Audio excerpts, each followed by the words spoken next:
Kashmir examiner live wire में आप सभी का बहुत बहुत स्वागत है। मैं हूं आपका मेजबान शहजाद नाइक। मेरे साथ बातचीत करने के लिए मौजूद हैं संध्या गुप्ता जी, जो कि रिपब्लिकन पार्टी ऑफ इंडिया की प्रेसिडेंट है जम्मू कश्मीर से।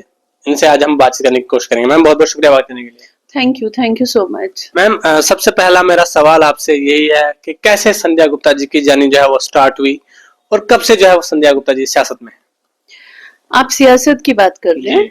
सियासत में तो वैसे तो कोई शौक नहीं था आने का, लेकिन जब मैं अठालवे जी से मिली, जो आरपीआई पार्टी के प्रेसिडेंट है, उनसे मिलकर मेरा एकदम से मेरे जो ख्यालात थे वो बदल से गए, क्योंकि मैंने देखा वो एक ऐसे नेता थे जो सबके हित के लिए सोचते थे। मैं एक दो बार उनके साथ प्रोग्राम में गई तो मैंने देखा कि वो अपनी सिक्योरिटीज के लिए इतना वो रहते थे, फिक्रमंद रहते थे कि इन्होंने खाया कि नहीं खाया। वो 10 बार गरीब लोगों को पूछते थे कि इनको चाय मिली कि नहीं मिली, इनको खाना मिला कि नहीं मिला। और मैंने देखा कि उनके ऑफिस में भरपूर लोगों की तादाद में लोग बैठे रहते थे, लेकिन कोई खाली हाथ नहीं जाता था। उनकी फरियाद को सुना जाता था, उनके काम होते थे। तो आहिस्ता आहिस्ता जब मैं 2-3 बार और मिलने की कोशिश की, मैं उनको जानने की कोशिश की, तो मुझे लगा कि ये देश के लिए जो है वो एक अच्छा नेता है, मुझे इनकी पार्टी को ज्वाइन करना चाहिए। संध्या जी, आप मुझे बताइए कि आपकी जिंदगी की शुरुआत कहाँ से हुई, आपकी स्कूलिंग कहाँ से हुई, आपका कॉलेज कहाँ से हुआ और पहले आपका क्या शौक था?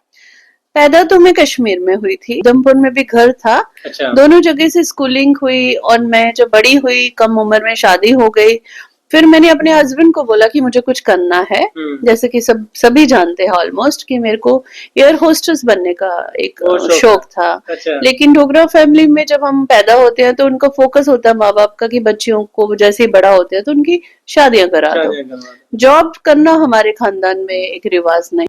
लेकिन मेरे हस्बैंड बड़े सपोर्टिव निकले। उनको मैंने अपनी दिल की ख्वाहिश बताई। मैंने उनको बोला कि शादी करने के लिए या बच्चे पैदा करने के लिए नहीं आई हूँ, मुझे कुछ करना है। अच्छा। मुझे कुछ प्रूव करना है। अच्छा। तो डिजाइनिंग का शौक मेरे अंदर बचपन से था। अच्छा। तो मैंने जब उनसे बात की, उन्होंने भी देखा कि ये अच्छी डिजाइनर बन सकती है, तो मैंने फिर कोर्स किया 6 मंथ्स का।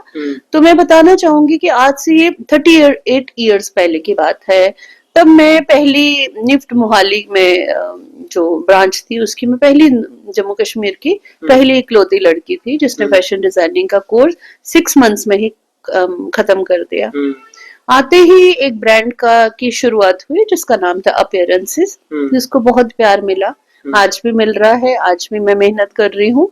लेकिन डिजाइनिंग करते करते दुनिया को खूबसूरत बनाते बनाते एक दिन अचानक मुझे ऐसा लगा कि मुझे सिर्फ कपड़ों से दुनिया को खूबसूरत नहीं बनाना है, मुझे कुछ ऐसा काम करना है जिससे मैं लोगों की सेवा कर सकूं, लोगों के काम आ सकूं।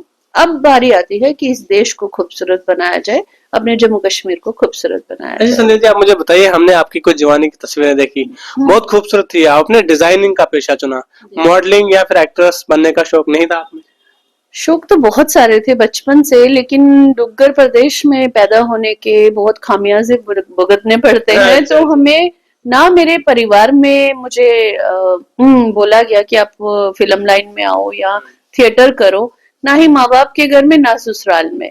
तो फिर बहुत हद तक अपनी ख्वाहिशों को दबाना पड़ता है। अच्छा। तो वो ख्वाहिशें मैंने फिर अपने बेटे के जरिए पूरी करी। बड़ा बेटा मेरा सनत।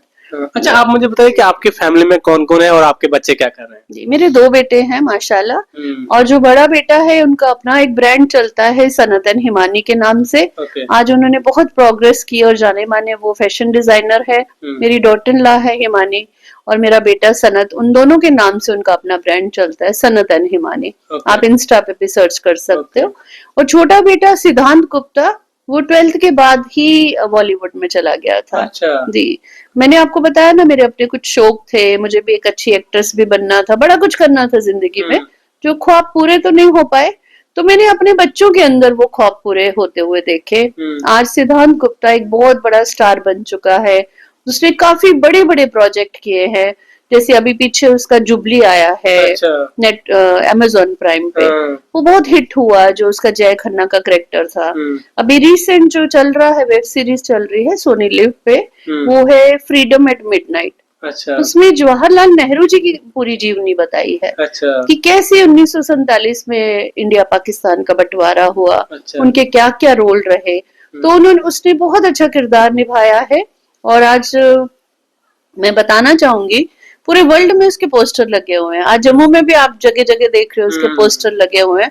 तो लोगों के फोन आते हैं, कॉम्प्लीमेंट मिलते हैं। तो मुझे लगता है कि ये हमारे लोगों का प्यार है उसके लिए, उनका आशीर्वाद है, ब्लेसिंग्स है, जो मेरा बेटा आज इस मुकाम तक पहुंच पाया। संजय जी, आप मुझे बताइए कि आपने फिल्म इंडस्ट्री में काम नहीं किया है, लेकिन हमने देखा कि आपका ताल्लुक बहुत अच्छे अच्छे फिल्म स्टार्स के साथ है, बहुत अच्छे पॉलिटिशियन के साथ है।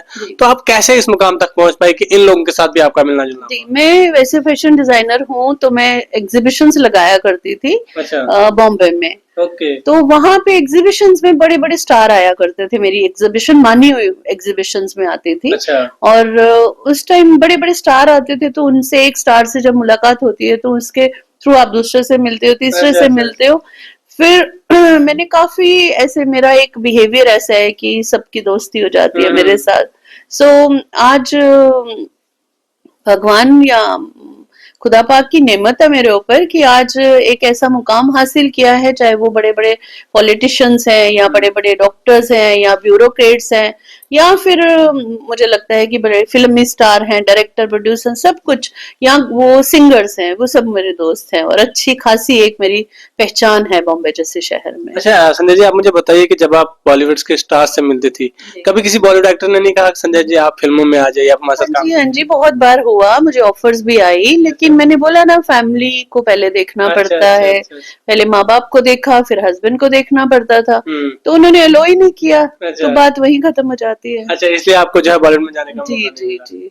अच्छा संजय जी, आप मुझे बताइए कि आजकल जो जम्मू कश्मीर है, आपने कहा कि डुग्गर प्रदेश में पैदा होने का नुकसान भी है। आप मुझे बताइए कि आज कुछ बदला उस डुग्गर प्रदेश में या फिर अभी वैसा ही है? नहीं, बहुत कुछ बदला है। आज तो हमारे बच्चे देखो ना, जम्मू के बच्चे कहाँ पहुंच गए हैं। और इतने बड़े बड़े स्टार जो हैं जम्मू के, निकल के बाहर बॉलीवुड में अपना एक मुकाम हासिल कर चुके हैं। लड़कियों ने इतनी शोहरत हासिल की हुई है।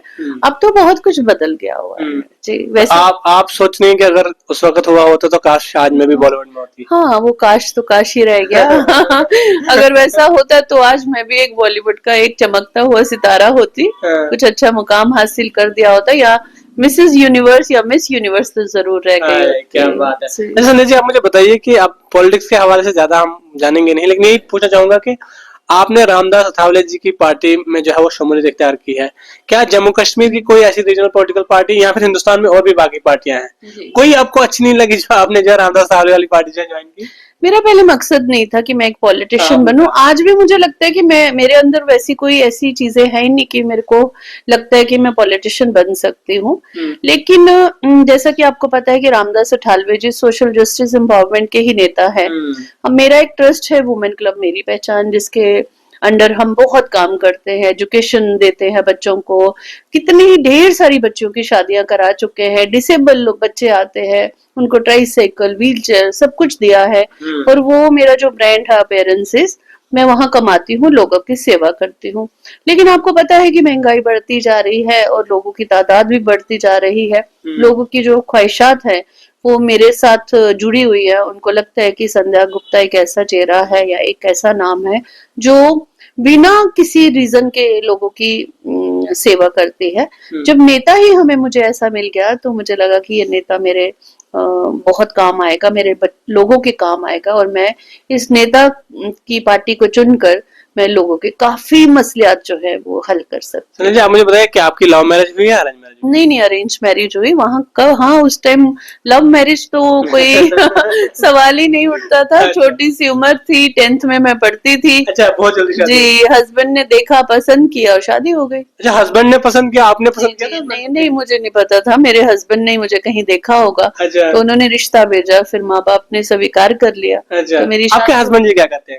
वो चीफ कंजर्वेटर रिटायर हुए हैं फॉरेस्ट कॉर्पोरेशन से। अच्छा संजय जी, आप मुझे आखिर में बताइए कि आपने कहा कि मतलब बॉलीवुड में जाने के लिए मुझे फैमिली ने मना किया था, नहीं मान रहे थे।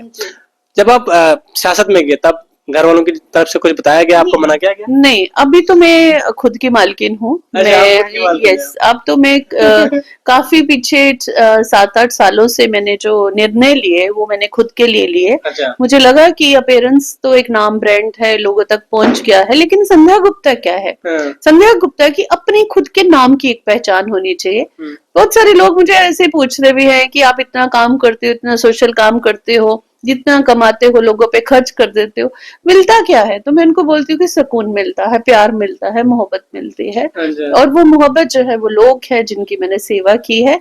आज संध्या गुप्ता की एक ऐसी पहचान है कि संध्या गुप्ता को किसी से पूछने की कोई जरूरत नहीं है, चाहे मेरे बच्चे हैं या मेरे हस्बैंड है या मेरी फैमिली है, मैं किसी से कोई कुछ नहीं पूछती हूँ। जो भी फैसले लेती हूँ मैं खुद करती हूँ। चलिए, बहुत बहुत शुक्रिया बात करने के लिए। Thank you, thank you. Sandhya Gupta ji हमारे साथ बातचीत करने के लिए मौजूद थी। उनकी जो जर्नी है लाइफ, इन्होंने जो है कहाँ से कहाँ तक पहुंची, कैसे पहुंची, वो तमाम बातें जो है संध्या गुप्ता जी ने आज हमारे साथ की। बहरहाल आप लोगों की संध्या गुप्ता जी के बारे में क्या कुछ राय है, आप लोग अपनी राय कमेंट सेक्शन में जरूर दीजिए।